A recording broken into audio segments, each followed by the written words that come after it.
के तमोगुण के। तो इस गोरखनाथ भी शिव जी का उपासक था, तो इसने आकर के रामानंद जी के साथ गोष्ठी करने की ठान ली। अब उनको ये नहीं मालूम था ये गोरखनाथ जी है, एक सिद्ध हैं बहुत बड़े आए हैं, रामानंद जी से चर्चा करेंगे। रामानंद जी घबरा गए कि इन सिद्धों के पास जंतर मंत्र सिद्धियाँ होती हैं और ये सिद्धि दिखा देगा, सब मुझे फेल कर देगा, लोग ताड़ी बजा देंगे, अगले बात गई काम थे। तो चिंतित हो गए।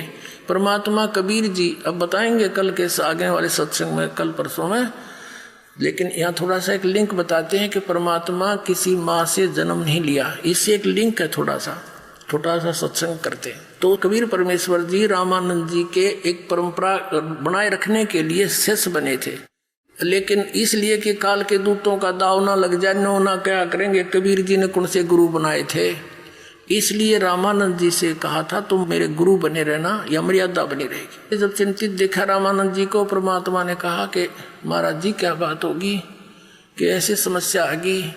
परमात्मा बोले चलो देखते हैं, जो होगा देखी जाएगी, अब जाना पड़ेगा। तो रामानंद जी को जब ये हौसला मिला, वो जान गए कि कुछ ना हो। जब इस परमात्मा ने ये कह दिया तो वहां जाकर देखा गोरखनाथ जी का आसन अलग, रामानंद जी का अलग।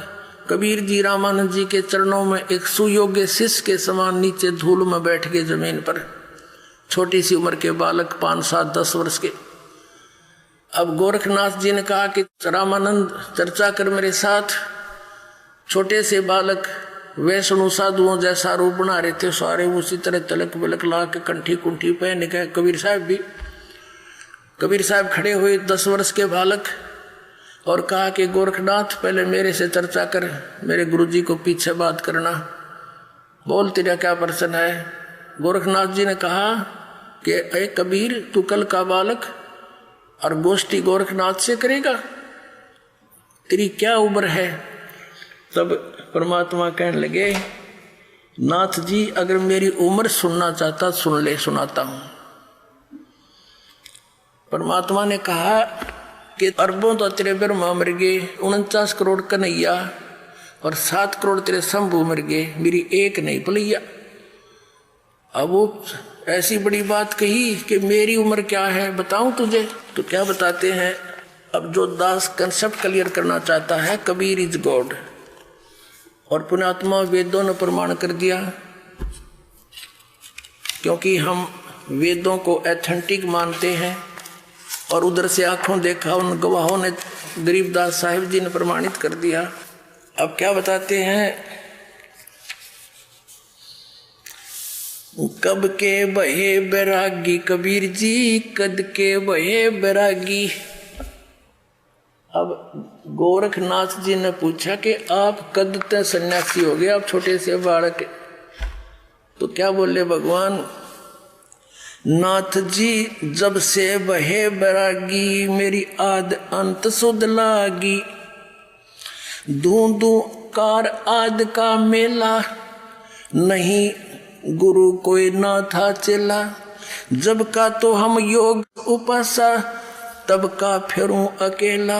धरती नहीं जद की टोपी दीनी, ब्रह्मा नहीं जद का टीका।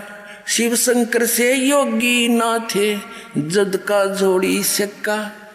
अब पूरी वेशभूषा जो वैष्णव साधु बनाया करते थे, वो सारे साजबाज करके ले जा रहे थे, फावड़ी फूड़ी सब कुछ, टिक्का टक्का बिंदी तिलक बना के। परमात्मा कहते हैं ये मेरी बिंदी टिक्का ये सारा सामान था, तेरा कुछ भी ना था, पृथ्वी सृष्टि सारा कुछ भी नहीं था, जब का हूं मैं और सब मैंने ही रचा है। अब कहने का भाव ये है कि गोरखनाथ ने सोचा यो बालक तक घनी बात बनावे है। कहने लगा कबीर जी बात सुन, गोष्ठी मेरे साथ करनी है, कहाँ और तेरे साथ करने आया हूं मैं। गोरखनाथ जी ने एक त्रिशूल गाड़ रखा था अपने आसन के साथ में, 6 फुट ऊंचा, ऊपर ने 3 उसके वो थे सिरे। तो गोरखनाथ जी आसन से उठे और त्रिशूल पर जाकर ऊपर विराजमान हो गए सिद्धि तक, और कहने लगे ये देखो ऐसे। गोरखनाथ जी कहने लगे कबीर जी मेरे से गोष्ठी करनी है तो आ मेरे बराबर में। जब नाथ जी त्रिशूल पर विराजमान हुए तो दर्शकों ने ताड़ी पीट दी, वाह वाह वाह, इसे फैसले होया करते। तो परमात्मा ने सोचा ज्ञान तो ना ये दर्शक माननीय ना यू नाथ जी माननीय, तो इनको तो उसी तरीके से इनका का खिलानी पड़ेगी। अब परमात्मा क्या था, जैसे कपड़ा बुनने में सहयोग दिया करते अपने मुंह बोले माता पिता की, तो एक धागे की कुकड़ी बोले हमारे यहाँ जब चरखे के ऊपर काटा करते थे, वह धागे की रील कच्चे सूत की वह जेब में डाल रहे थे। वो तो अंतर्यामी थे, वो के बकवाद करेगा, कितनी कर सकता है। तो वह कुकड़ी निकाल ली धागे की, वह कच्चे धागे की रील इतनी मोटी होया करती, उसमें मनमाना 150 फुट लंबा धागा होता था। उस कुकड़ी का यानी उस रील का धागे का एंड पकड़ लिया और उस बाकी को ऐसे घुमा दिया, वो अनबंडल होती चली गई, उजड़ गई, पूरी खुल गई और सीधी स्ट्रेट वो धागा खड़ा हो गया। परमात्मा वहां से उठे और 150 फुट ऊपर जाकर के धागे के एंड पर विराजमान हो गए कबीर जी। अब ये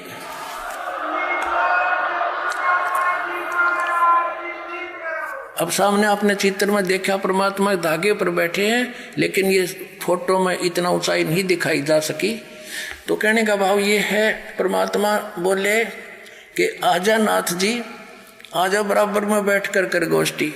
पुणात्मा ये नहीं था कि गोरखनाथ जी नहीं जा सकते थे इतने ऊंचे, लेकिन सिद्धि क्या चीज है। जैसे ये घड़ी है और ये सिद्ध कर दी मैकेनिकों ने, वैज्ञानिकों ने, कारीगरों ने, और ये चल रही है और इसके सामने चुंबक आ जा या सारी जाम हो जाएगी, इसकी सारी सिद्धि फेल हो जाएगी। तो वो तो चुंबक थे परमात्मा और ये सिद्धि थी कर्तव्य इनके पास, वो सर्व सिद्धि युक्त परमात्मा समर्थ, उसके सामने उस नाथ जी की सिद्धि जाम होगी। फिर ऊपर ने उठना चाहा, जमीन पाकर न्यो पड़ा गदड़ देशी नो देखे लोग, फिर हंसे, खूब ताली पीटी, नाथ जी तक गया चत। और परमात्मा ने ये धागे पर विराजमान होने से पहले कहा था, नाथ जी आपकी हमारी जो बात हुई है गोष्ठीकरण की हुई है, चर्चा, ज्ञान चर्चा, ये जादूगरी दिखाने की नहीं। नाथ जी दूना फूल गया, अकिन के पास कुछ है नहीं, इसलिए आनाकानी कर रहा है कि बात करनी है तो मेरे बराबर में आकर बैठो, वरना मुझसे बात मत करो। तब परमात्मा ने उसकी बात फड़क निकाल ली थी। फिर नाथ जी कहने लगे कि महाराज नीचे आ जाओ।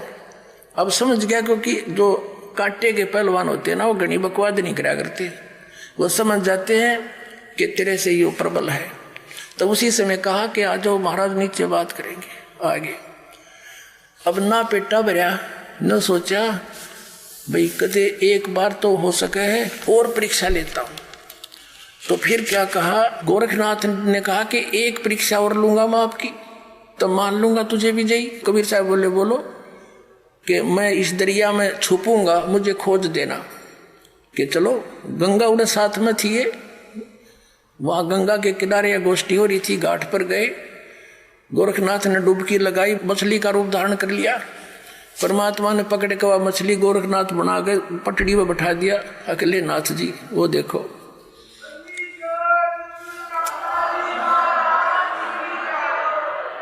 अब नाथ जी बिग्गी बिल्ली होकर बैठ गया। तब गोरखनाथ ने पूछा, ये परमात्मा आप कौन हो, कहां से आए हो? तब मालिक बताने लगे, अवधू अवगत से चल आए, मेरा कोई भेद मरम ना पाया। अविगत से, जो जिस स्थान से कोई परिचित नहीं, सतलोक से चल कर आया हूँ, प्रोक्त स्थान से, उस धूलोक से चल कर आया हूँ मैं। अवधू अवगत से चल आया, मेरा कोई भेद मरम ना पाया। ना मेरा जन्म ना गर्भ बसेरा, बालक बन दिखलाया, काशी नगर जल कमल पडेरा, तहां जुलाहे न पाया। अपनी सच्चाई बता रहे हैं कि ना मेरा जन्म, ना मेरा कोई माता पिता है, ना मेरा जन्म ना गर्भ बसेरा, एक बालक बन दिखलाया। काशी नगर जल कमल पडेरा तहाँ जुलाहे न पाया। मात पिता मेरे कुछ नाही ना मेरे घर दासी। जुल्हे का सुत आने कहाया यु जगत करे मेरी हासी। परमात्मा कहते हैं ना मेरा कोई माता पिता ना मेरा कोई पत्नी दासी और जुल्हे का सुत बेटा आने कहा यु जगत करे मेरी हासी। थी कोई पिछली संस्कार कोई वचन थे हमारे जिसके ना मेरा जन्म ना गर्भ बसेरा बालक बन दिखलाया।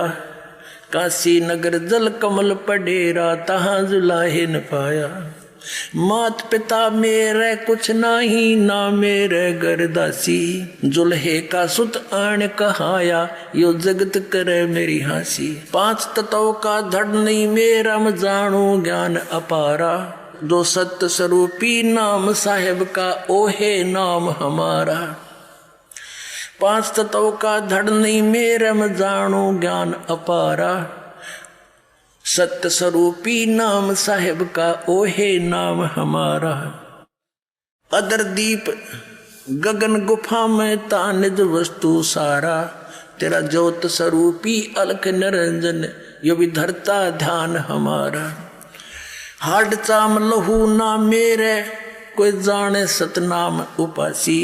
तारण तरण अभय पद दाता मैं हूँ कबीर अविनाशी।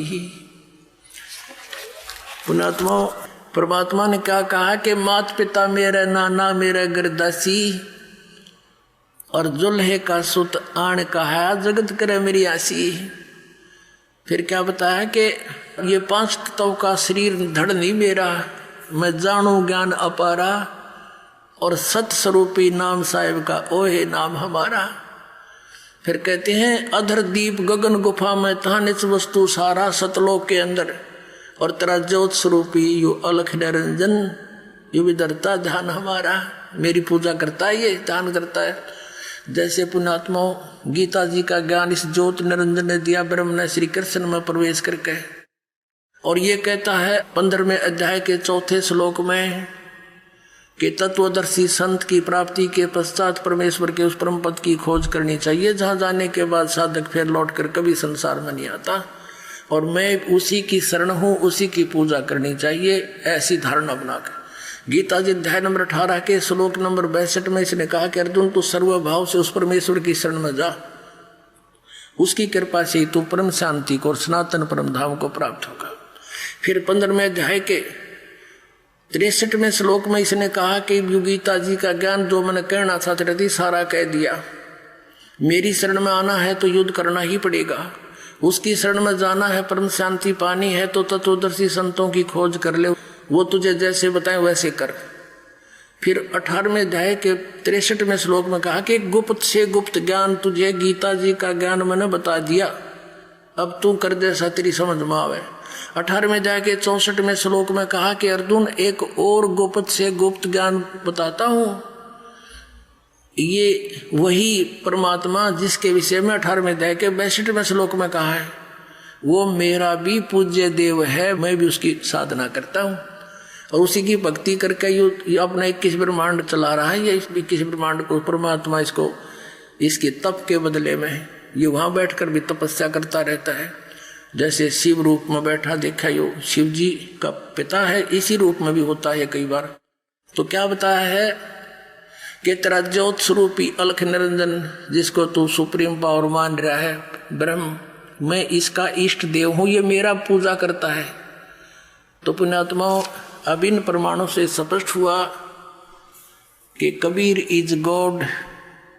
अनंत कोट ब्रह्मांड का एक रति नहीं भारे। सतगुरु पुरुष कबीर हैं ये कुल के सृजनहार। बोलो सतगुरुदेव।